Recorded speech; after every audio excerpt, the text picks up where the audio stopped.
I watched my husband smile as I signed the papers, his eyes gleaming with satisfaction. "It's just a safety net," he said smoothly, taking the documents from my hands. I smiled back, but for a very different reason. He had no idea the account was already empty. "Hi, my name is Lisa, and I used to think my husband, Mark, was my soulmate. We had been married for 5 years, and from the outside, we looked like the perfect couple. We had a beautiful home, well-paying jobs, and a relationship that seemed built on trust. But behind closed doors, things weren't always as perfect as they seemed. Mark had a way of making every financial decision seem like it was for our future, yet somehow I never had a say. He was charming, confident, and always had an answer for everything. I used to admire that about him. He made me feel safe, like he had everything under control. But looking back, I realize now that was part of the problem. I let him take control of everything. It started small. He'd suggest pooling our money for vacation, then cancel at the last minute, saying we should save instead. He'd convince me to let him handle our finances because he was better with numbers. My paycheck always seemed to disappear into investments he never explained. Whenever I asked where the money was going, he'd reassure me with a confident smile, patting my hand like I was a child. "Trust me, babe. I know what I'm doing." At first, I did. I mean, why wouldn't I? He was my husband. But then, things started feeling off. It wasn't just the money. Mark had always been a little secretive, but over time, I realized I didn't know as much about his life as I thought. He'd disappear for hours, claiming to be at work meetings, but his stories never quite lined up. His mood would shift suddenly. One minute, he was the loving, affectionate husband I married. The next, he was cold and distant, brushing off my concerns like I was being paranoid.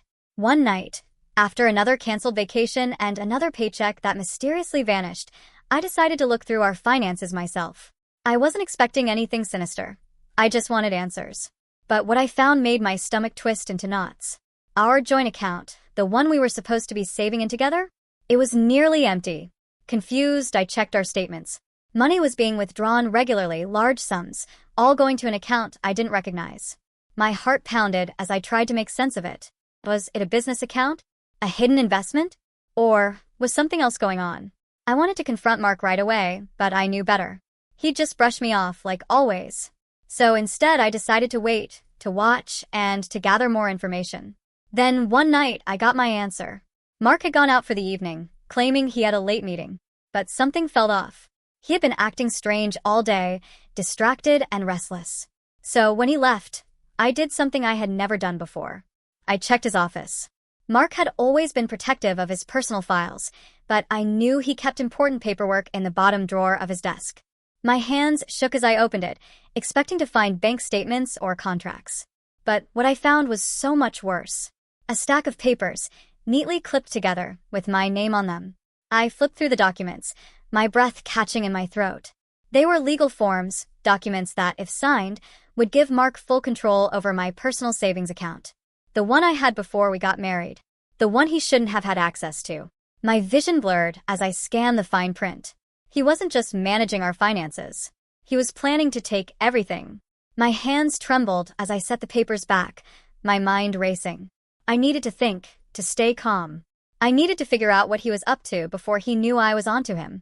Then I heard his voice. From the hallway, Mark's voice drifted into the house. I froze, heart pounding, straining to hear. He was on the phone. "She'll never see it coming," he chuckled. "Once the papers are signed, it's all mine." I sucked in a sharp breath, the reality hitting me like a slap. He wasn't just hiding money. He was setting me up. I had no idea what he was planning next, but one thing was clear. He thought he had already won. He had no idea I had just uncovered his entire plan. And he had no idea that I was about to turn the tables. A week after discovering the documents in his office, Mark sat me down at the dining table with an expression so warm and reassuring that, for a split second, I almost wanted to believe he was the man I had married. His blue eyes crinkled at the corners as he reached across the table, taking my hands in his thumb brushing gently over my knuckles like he had done 1,000 times before. A thick stack of papers sat between us, crisp and neatly arranged, their presence making my stomach churn even though I already knew exactly what they were.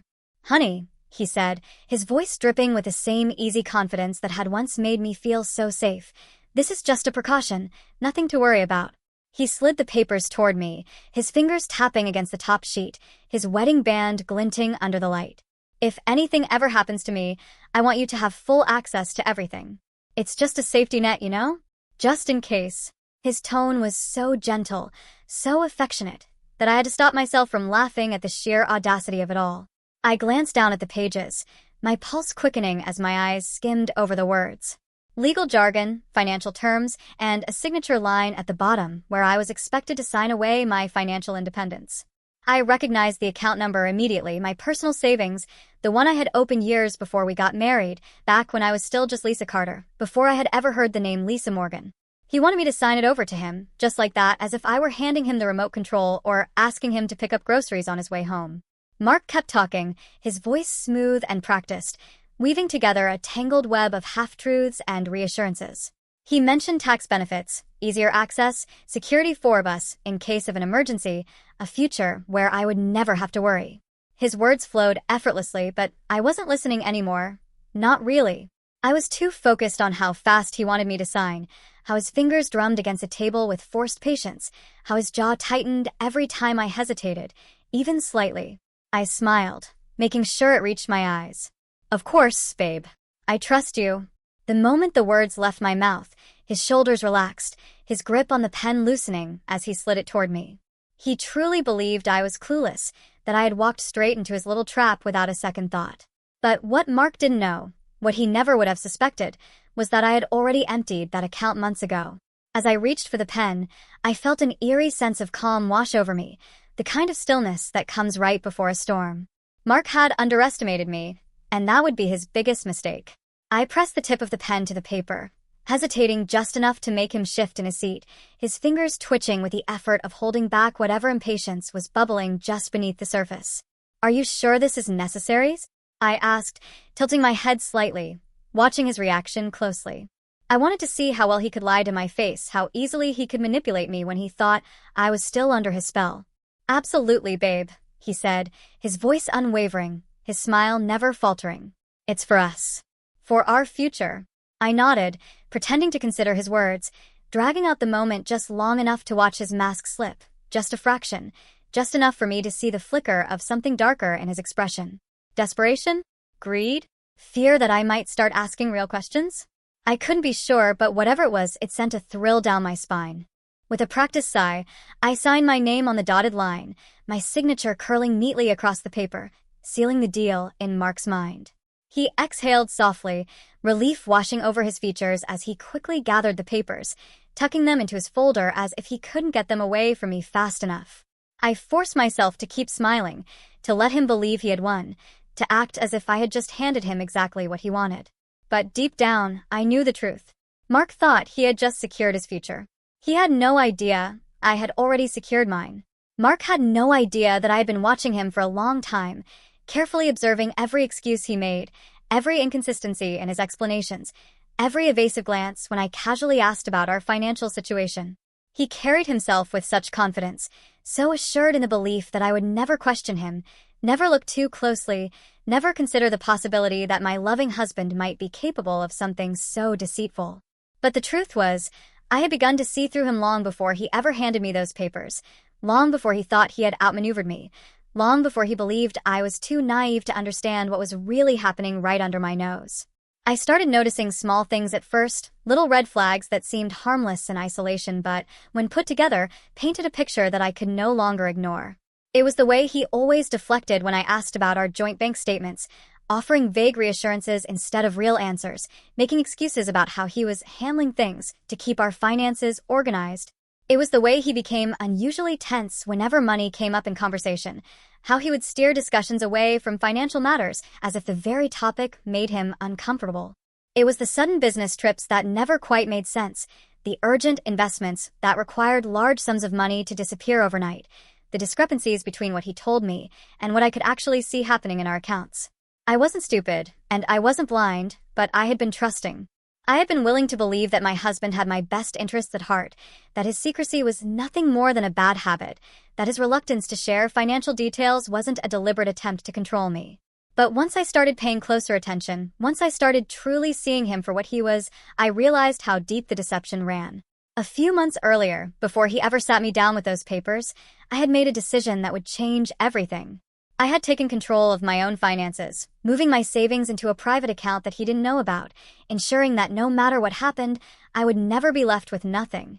I left just a few dollars in the old account, just enough to make it seem as though I hadn't noticed anything, just enough to maintain the illusion that he was still in control. But I didn't stop there. I set up notifications on our accounts, tracking every transaction, every withdrawal, every suspicious transfer that didn't add up.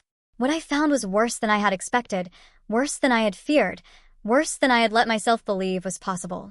Mark had been siphoning funds from our joint account into an account I didn't recognize, moving money in small, strategic increments, careful not to withdraw too much at once, careful not to leave behind an obvious trail. At first, I thought he might have been hiding the money for something innocent, something he simply didn't want to tell me about yet, a surprise investment, maybe, or some kind of business deal he wasn't ready to discuss.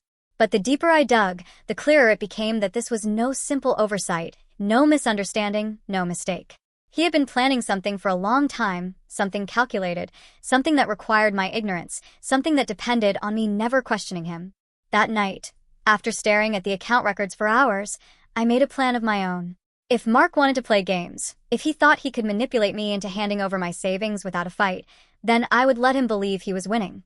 I would let him think I was the same trusting, oblivious wife he had always counted on, the woman who never questioned his decisions, the woman who would blindly follow him wherever he led. But in the end, I would be the one walking away with everything, and he wouldn't even see it coming. The morning I signed the papers, Mark was practically glowing, his entire demeanor exuding an unnatural level of excitement, like a man who had just won a prize he had been chasing for years. He was in an unusually good mood, humming as he moved around the kitchen, pouring me a fresh cup of coffee, setting my favorite breakfast in front of me, acting like the attentive and devoted husband he hadn't been in years. It was almost laughable, the way he was putting on a show, making such an effort to be charming, as if I hadn't already seen through every single one of his carefully planned manipulations. "This is for us, babe," he reminded me, his voice smooth and full of confidence as he slid the stack of papers across the table toward me, his fingers drumming against the surface with barely concealed anticipation. "A future where we're secure, where you never have to worry about a thing." His smile was so self-assured, so cocky, that I had to force myself not to roll my eyes, had to remind myself that I was playing a role too, that I had to let him think he was still in control. I wrapped my hands around the warm coffee mug, lifting it to my lips as I studied him carefully, noting the way his eyes flickered toward the papers every few seconds, the way his knee bounced slightly under the table, betraying the eagerness he was trying so hard to suppress. He was anxious, desperate even, though he was doing everything in his power to hide it, trying to maintain the illusion of casual confidence.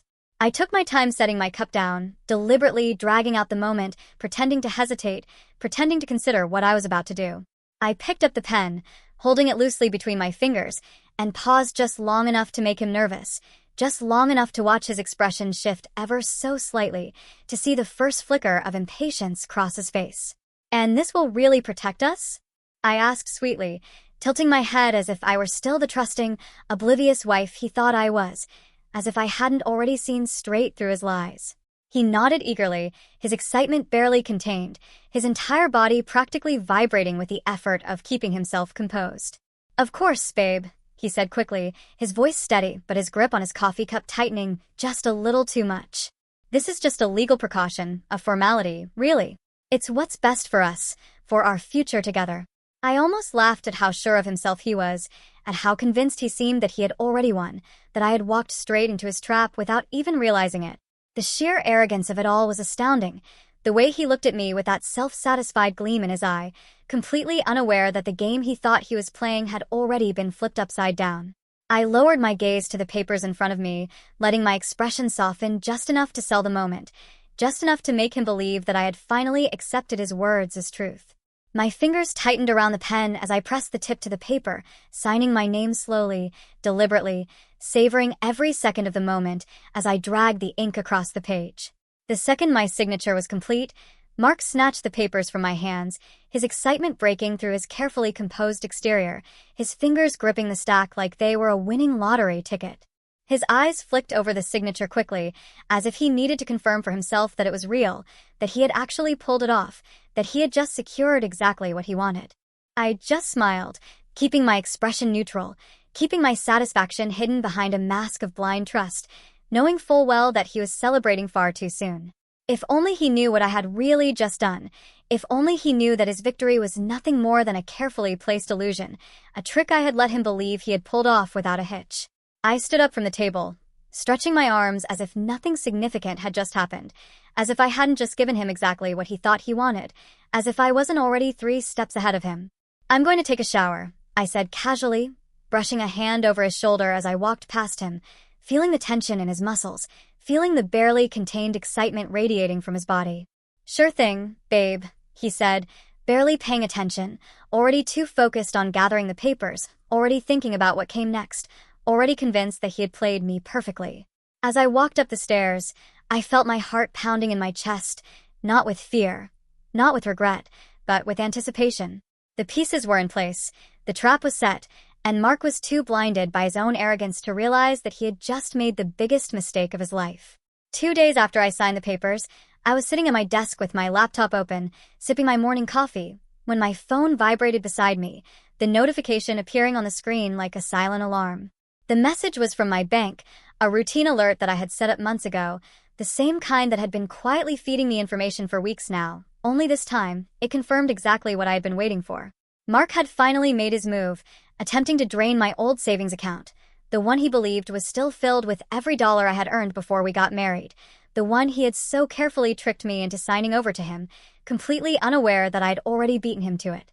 I clicked the notification, my pulse steady, my mind already anticipating what I was about to see, and as expected, the transaction amount was laughable, $3.42, the pathetic remainder of what I had deliberately left behind as a decoy, just enough to keep the account looking active, just enough to make it seem like I hadn't touched it at all. I imagined Mark's face when he saw the balance, the moment he realized that the grand prize he had been scheming to steal had already slipped through his fingers before he ever had the chance to claim it.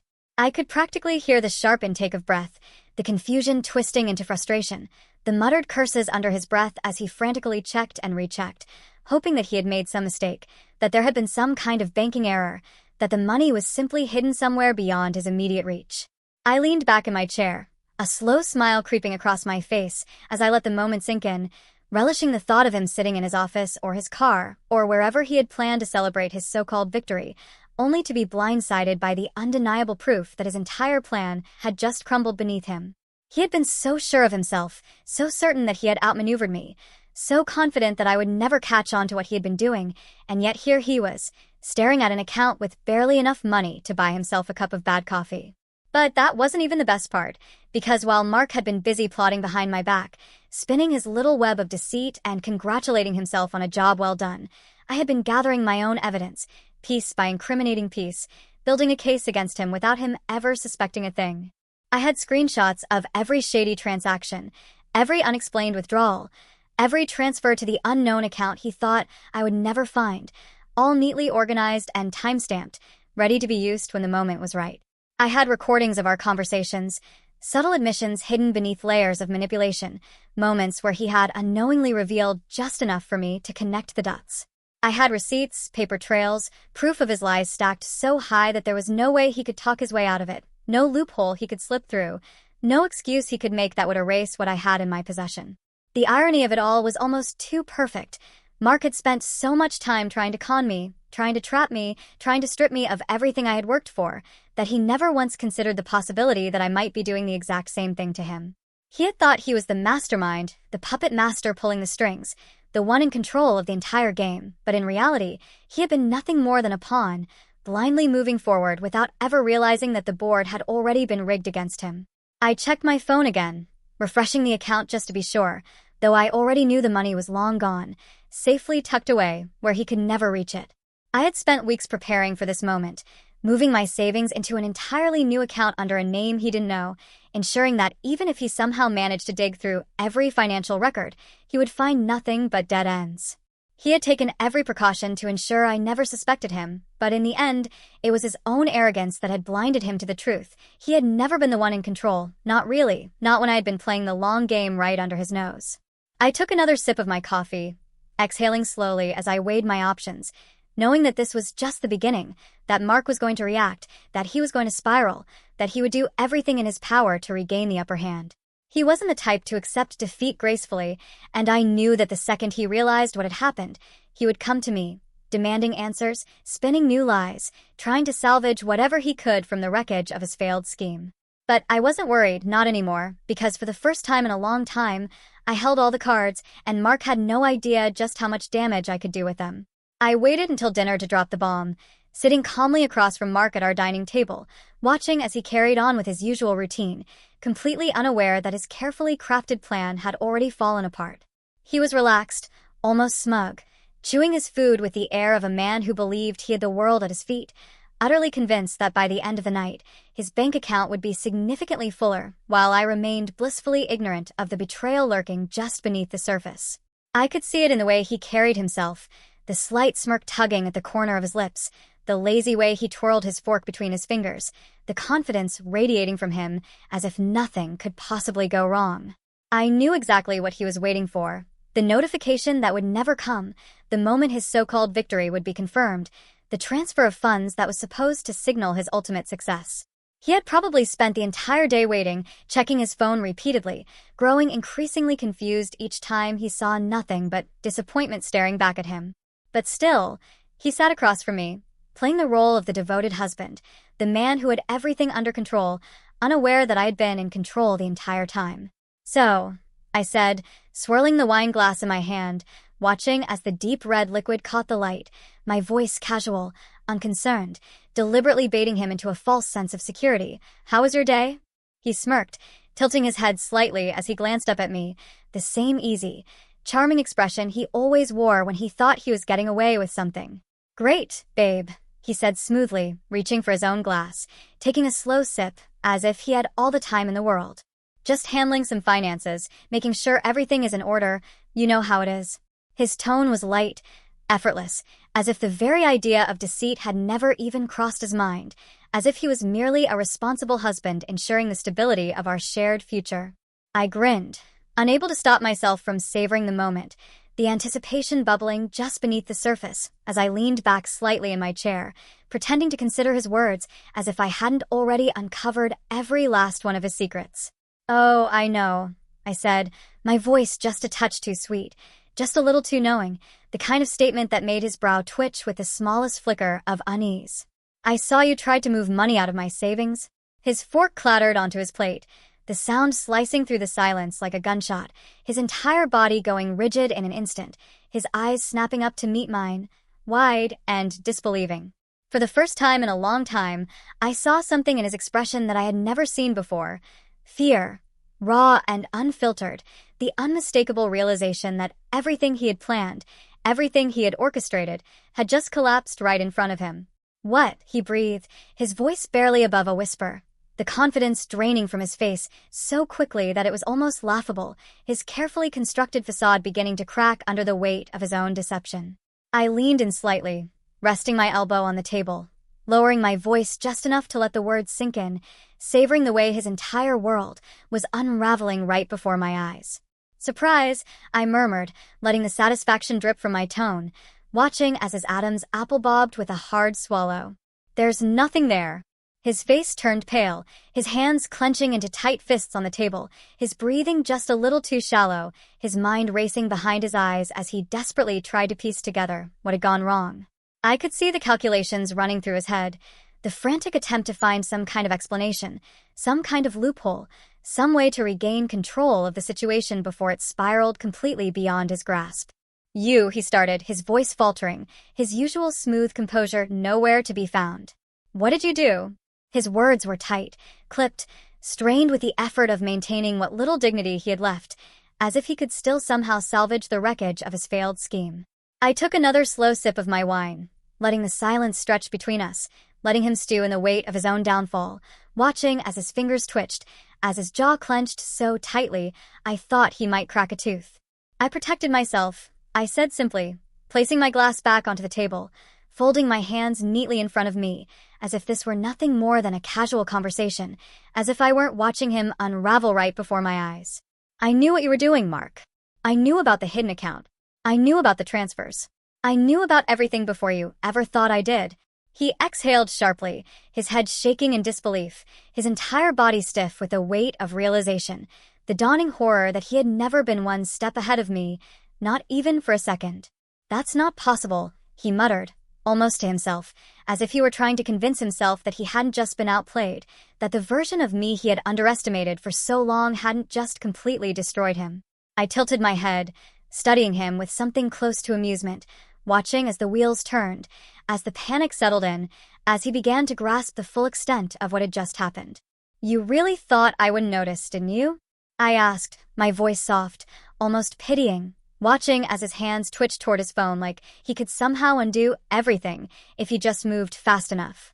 "You thought I'd just sign away my money without question, that I wouldn't think twice, that I'd trust you blindly like I always did."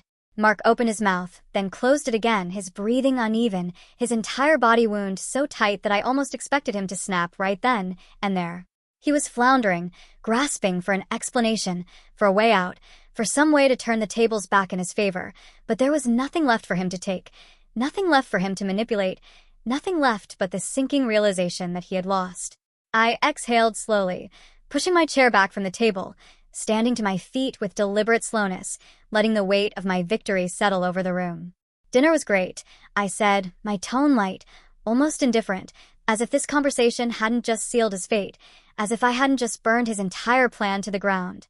"I think I'll sleep better tonight than I have in years."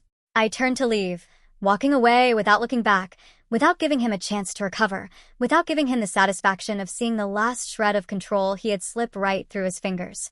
Because the truth was, there was nothing left for him to salvage, nothing left for him to hold on to, nothing left except the inevitable collapse of everything he had built on a foundation of lies. And as I walked away, hearing the deafening silence behind me, I knew one thing for certain. Mark had finally realized that he wasn't the one pulling the strings anymore. Mark tried to play it off as if nothing was wrong, forcing a strained chuckle as he sat back in his chair, his fingers tightening around the edge of the table like he was trying to anchor himself before the truth could sweep him away. His expression was carefully measured, his lips pressed together in something that might have passed for mild annoyance if I didn't already know better, if I hadn't already seen the exact moment when the reality of his failure had settled into his bones.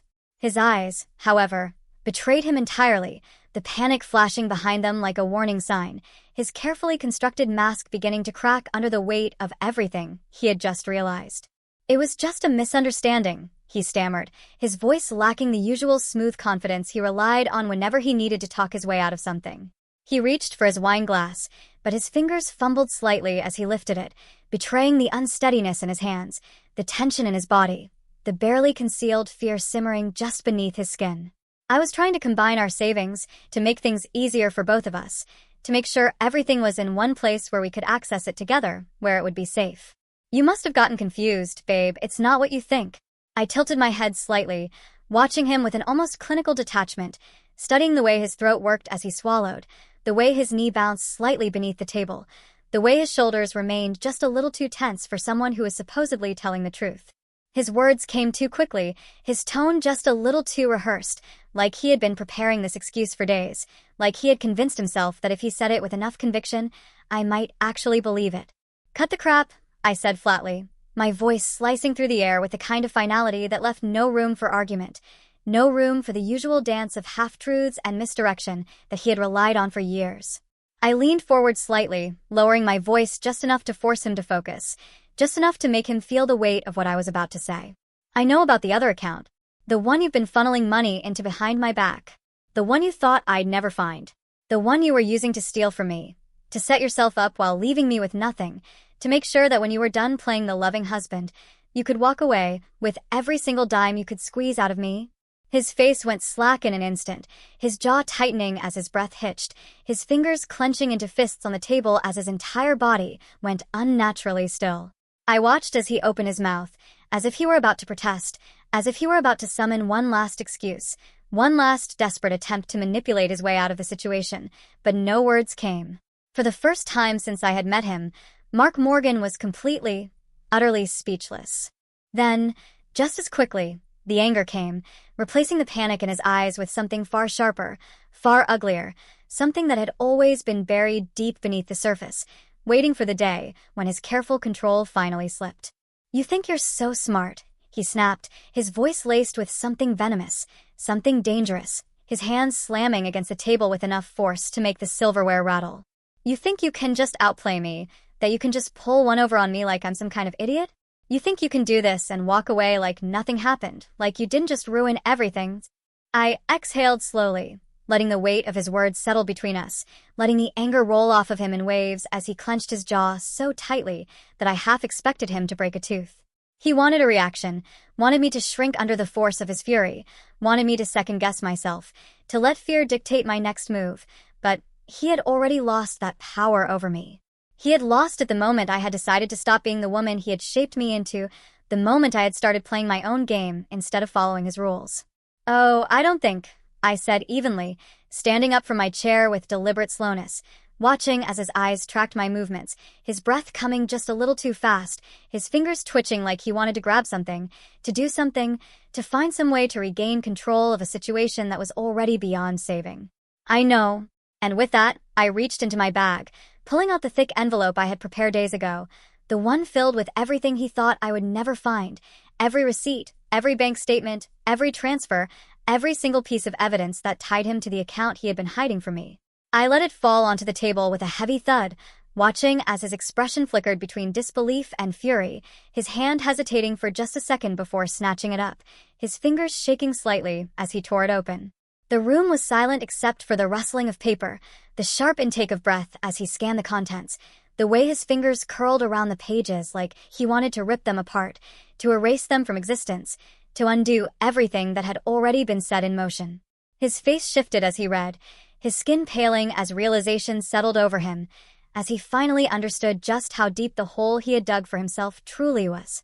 I crossed my arms over my chest, watching as he flipped through the documents with growing desperation, his breathing uneven, his forehead damp with sweat, his grip tightening with each passing second. He was unraveling, falling apart piece by piece, the anger giving way to something colder, something more desperate, something that told me that for the first time in his life, Mark Morgan had no backup plan. I let the silence stretch, let him feel the weight of his own failure, let him sit there and absorb the fact that he had just lost the game he thought he was playing so masterfully. And when he finally looked up at me, his face twisted with something between rage and disbelief, I only smiled, tilting my head slightly as I met his gaze with unwavering certainty. "Now," I said, my voice calm, my stance unshaken, my control over the moment absolute. "What do you think happens next?" Mark tried everything he could think of to get me back, calling my phone at all hours of the night, leaving desperate voicemails that alternated between apologies and barely concealed threats, texting long-winded explanations about how everything had been a misunderstanding and how we could fix this if we just talked. He showed up at my friend's house more than once, pounding on the door with the kind of entitled fury that only a man like him could muster, demanding to see me as if he still had the right to make demands, as if he still had any say in my life after everything he had done. He begged, he threatened, he tried to guilt me into believing that I was overreacting, that I was making a mistake, that I was ruining everything we had built together. But I was done listening to his lies, done pretending that there was anything left to salvage, done playing the role of the understanding wife who could be talked into staying. The first few days after I left, I expected the anger, expected the desperate attempts to regain control, expected the barrage of manipulative messages designed to make me feel like I was the one who had done something wrong. But what I hadn't expected was just how quickly the rest of his world would start to crumble around him, how fast the consequences of his actions would catch up to him now that I was no longer standing in the way. The bank wasted no time freezing his shady account, locking down the funds he had stolen, cutting off access to the money he had been siphoning for months, leaving him scrambling to figure out how everything had gone so wrong. And when I reported him for financial fraud, when I handed over the evidence I had so carefully collected, when I laid out every transaction, every forged signature, every illegal maneuver he had made, there was no more escaping what was coming for him. I didn't do it out of revenge, didn't do it to destroy him, didn't do it because I wanted to see him suffer. I did it because he had spent years taking from me, lying to me, manipulating me into believing that I was safe with him while he slowly chipped away at everything I had built for myself. He had made his choices long before I ever discovered what he was doing, had decided that his own greed was more important than our marriage, had placed his need for control above everything else. He had walked down this path on his own, and now, for the first time, he was being forced to deal with the consequences. The fallout was swift and brutal, unraveling his life in ways that even I hadn't fully anticipated, stripping away the illusion of power he had spent so many years constructing. The moment the investigation into his fraudulent accounts began, the people who had once admired him, the friends who had stood by him, the colleagues who had trusted him, all began to distance themselves, unwilling to be caught in the wreckage of his downfall. His reputation, once built on confidence and charm, shattered overnight, his name whispered in hushed conversations, his presence met with cold indifference. The man who had once held himself above everyone else, who had thrived on his ability to manipulate those around him, was now nothing more than a cautionary tale, a man who had played too many games and lost everything in the end. I didn't check on him, didn't ask mutual friends how he was doing, didn't waste my time wondering whether he had finally realized the depth of his mistakes. I had spent too many years making excuses for him, too many years believing that if I just loved him enough, if I just tried harder, if I just trusted him a little longer, he would eventually become the man he had always pretended to be. But now, standing on the other side of it all, I saw him for exactly what he was, a man who had never once considered that the woman he had underestimated might one day decide she had enough. Mark lost everything. The money he had stolen, the reputation he had so carefully crafted, the security he had taken for granted, and soon, even his freedom, as the legal process moved forward and the walls closed in around him.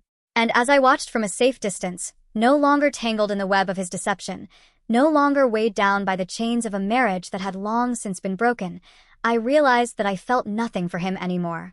No anger, no sadness, no regret, just a quiet, steady sense of peace that I had been searching for far longer than I had even realized.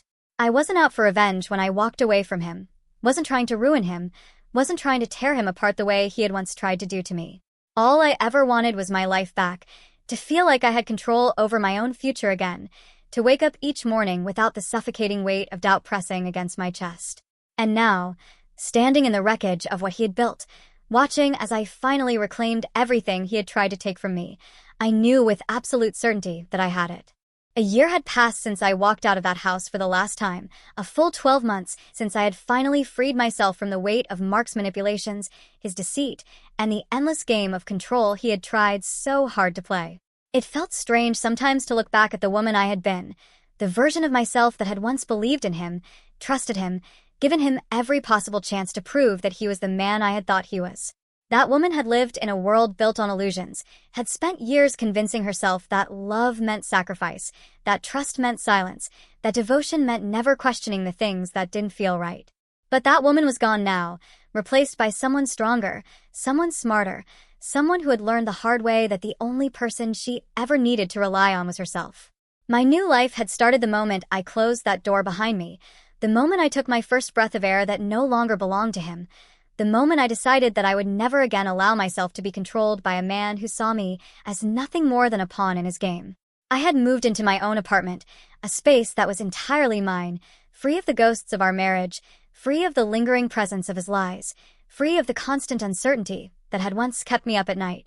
Every piece of furniture, every framed picture, every single detail of my new home was a reflection of the person I had become, not the person he had tried to mold me into.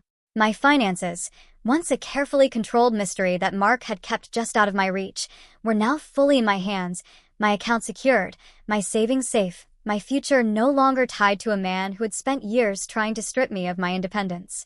My career, which had once been an afterthought in a marriage where his ambitions had always taken priority, had flourished in ways I never could have imagined.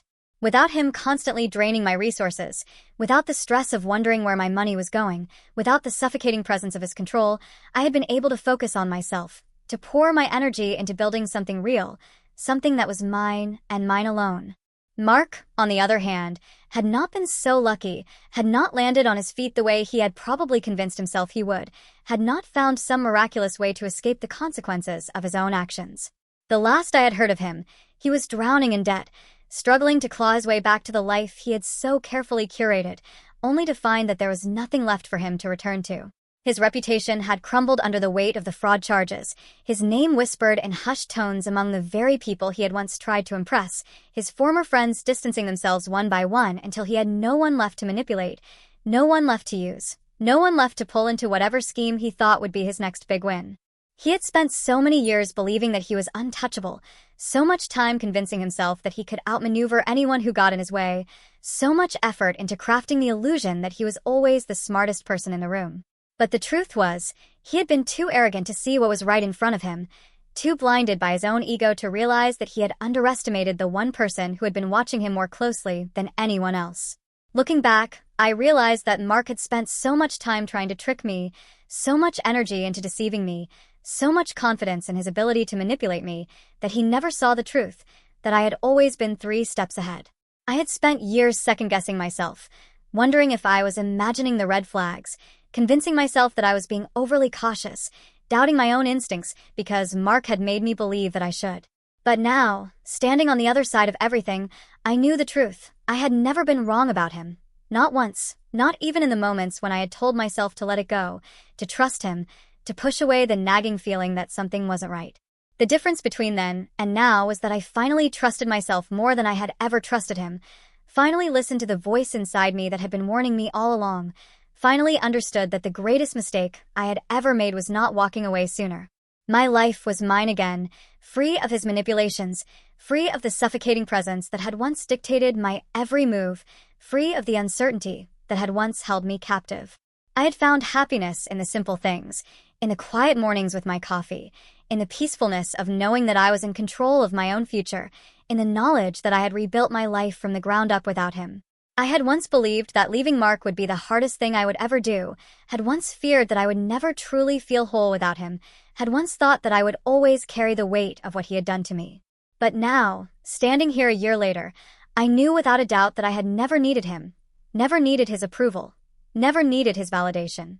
And that, my friends, is why you should never underestimate a woman who's been pushed too far, because when she finally decides to fight back, when she finally stops playing the fool, when she finally learns to trust herself instead of the lies she's been told, there is no force in the world that can stop her.